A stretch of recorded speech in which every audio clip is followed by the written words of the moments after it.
Mukhang sinumpong ng limot si former AFP Controller Jacinto Ligot sa Senate inquiry kanina nang isa-isang ipakita ni Senador Jinggoy Estrada ang litrato ng dalawang bahay ni Ligot sa Amerika na nakapangalan daw sa kanyang asawang si Erlinda. Ito ang sagot niya. Are you aware of this house? I don't know that house. You don't know. This one? Pare-pareho yan? I don't know that you know. Hindi niyo alam. Hindi ka ba familiar dito sa bahay nito? Ito gate ng bahay. First time I see that. First time.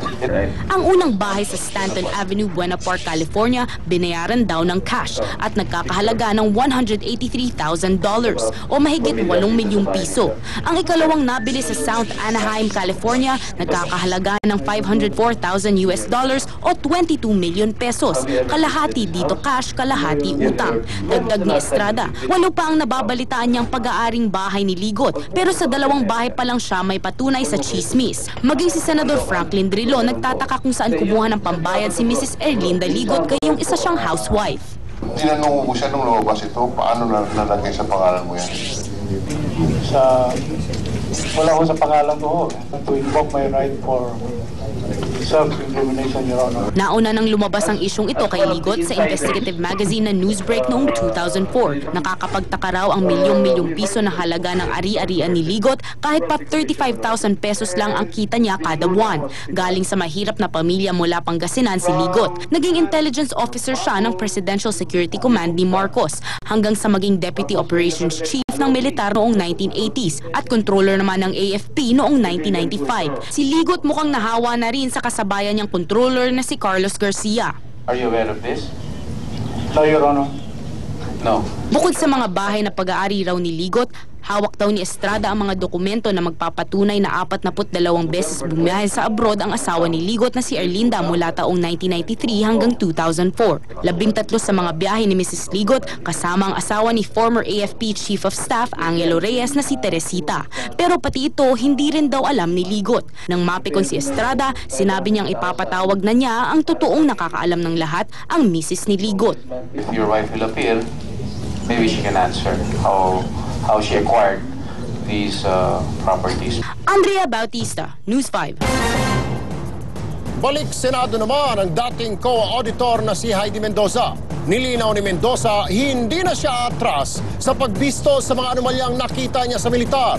Kahit pa sunod-sunod na tawag na raw ang kanya natatanggap para takutin siya. Ikwento mo, Maricel Halili. Nakikiusap po ako. Mainam po ang gagawing investigasyon. Sana lang po, spare niyo ako from further agony. Kung nagmamakaawa si Heidi Mendoza nung Huwebes na wag nang ipatawag sa Senado, kanina, palaban na naman siya. Una niyang nilinaw ang mga isyong tumanggap daw siya ng suhol para umatras sa pagtestigo. Of course, masakit ho yung mga accusation na yan dahil napakalaki na ho na sinimulan natin. Sabado ng madaling araw, 2 beses daw nakatanggap ng tawag sa telepono si Mendoza. Paulit-ulit daw na pinaparinig sa kanya ang bahagi ng Senate hearing kung saan napaiyak siya habang nagbibigay ng testimonya. It's a message like, you know, I know where you are. Sinasabi ko naman po, okay lang, you know where I am and I do know that you are after me, but there is a God who sees all of us. Pero sa kabila nito, desedido na raw si Heidi na ituloy ang laban. Masyado na raw malaki ang kanyang isinugal para sa katotohanan. If you see any one of my children, save them and protect them. If you see me, save me and protect me. Dahil alam niyo po, wala ho akong ibang pinaglalaban, kundi po yung katotohanan. Ayaw namang magkomento ni Mendoza tungkol sa umano'y porsyentong natatanggap ng kapwa nito auditor na si Divina Cabrera mula sa pondo ng AFP. Pero para sa mga taga-COA na tikom ang bibig sa mga anomalya, ito lang ang kanyang nasabi.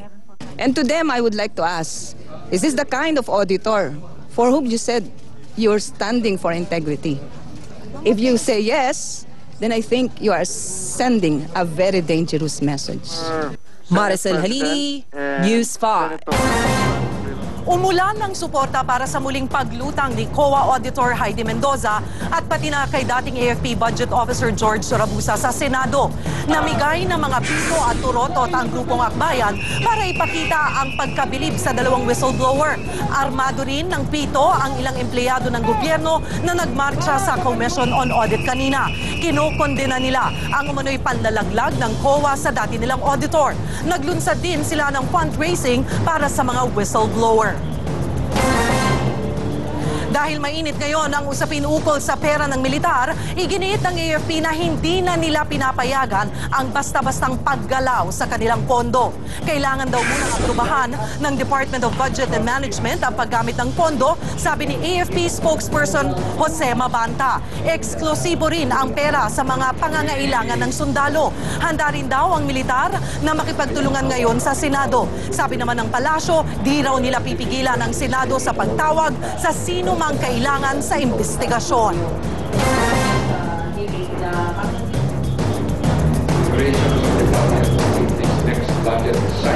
Kasabay ng mariing pagtanggi ni dating Surigao del Sur Representative Prospero Pichay na kumubra ng daan-daang libong pisong pera sa AFP kada bisita, binweltahan niya ng tanong si ex-Colonel George Rabusa. Ano raw siya? Small time? Ikwento mo, Justine Santos. 500,000 pesos kada dalaw sa Camp Aguinaldo. Yan daw ang nakukuha ni dating Congressman Prospero Pichay mula sa nooy AFP chief na si General Diomedio Villanueva. Si dating Controller Carlos Garcia raw ang naguutos kay Colonel George Rabusa na i-ready ang pera. Bilang chairman ng Committee on National Defense, si Pichay ang pwedeng magtanggol o magbawas sa budget ng AFP. Bakit niya binibigyan ng pera si Congressman Pichay? Hindi ko po alam eh. Basta ako, pag sinabi, i-prepare mo yan para dito, susunod lang po ako kasi immediate boss ko po si General Garcia. Sabi pa ni Rabusa, hindi bababa sa 3 beses kada linggo bumibisita si Pichay. 500,000 nga po. Every time po na bumibisita si Congressman Pichay sa office ni Chief of Staff. Mariing itinanggi ni Pichay ang bintang. I was surprised. I cannot take that sitting down dahil it's my reputation that is at stake.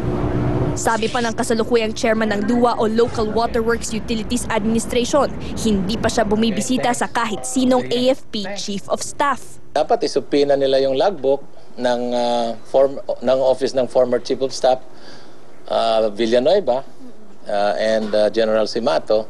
Doon malalaman natin kung talagang pumunta ako. Sa kabila ng kontrobersya, nakuha pa ni Pichay na magbiro sa media. Yun na nga, ginawa kong small time ni Rabusa. Inaabangan na raw ni Pichay ang imbitasyon ng Senado para malinis ang kanyang pangalan. Pinag-aaralan naman daw ng kanyang abogado kung pwede nilang buweltahan ng kaso si Rabusa. Justine Santos, News 5.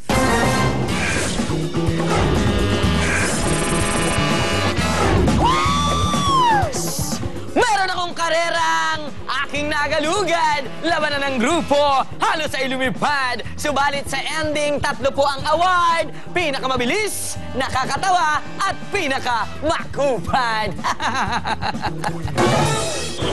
Sa Thailand mayroon na bonggang marathon. Ang mga kasali ay nakakariton. Bed racing ang tawag, karerang tradisyon. Sadyang super saya itong kompetisyon. Salamat sila, may rayuma ako ngayon. Mga disqualified ang fans na bigatin. Kanilang mga bed, halos kalat ka rin. Kung kotse ay matulin, mas mabilis ang trend. Finish line narating din, muntik nang umagahin. Kids! Trivia time muna! Kilala niyo ba kung sino ang nagmamay-ari ng pinakamalaking kama sa buong mundo? Ito ay walang iba kundi ang American basketball player na si Shaquille O'Neal. Akala ko si Mahal. Tiyak na mahal yan. Ang kama ni Shaq may lapad na 30 feet at haba na maabot ng 15 feet. Makikita ang kanyang higanteng kama sa kanyang bahay sa Orlando, sa Amerika. Pero aanhin ko pa ang malaking kama kung sa kubo lang naman ako nakatira. Ito pa rin po si Makata na nakahiga ay lilipad pa rin. Wala nang patumangga. Oh, sa'yo lang nang galing na sabi ko nga eh. Meron kang nabasa, gano'n-gano'n. Nasaan yung pakita mo sa akin? Now, Direktor Roberto Rosales at reporter na naglabas ng istorya ang protektor monesyal ng mga karnaper nag-face-to-face sa Campo Crame. Isa pang opisyal ng pulis na idinawit na protektor ng carnapping, eksklusibong nagsalita sa News 5. Isang general at isang dating PNP chief umarbor daw ng nahuli nilang carnapper. Ang buong kwento, abangan.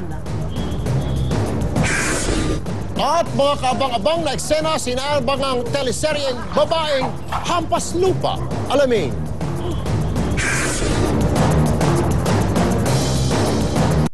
It's alarming to know that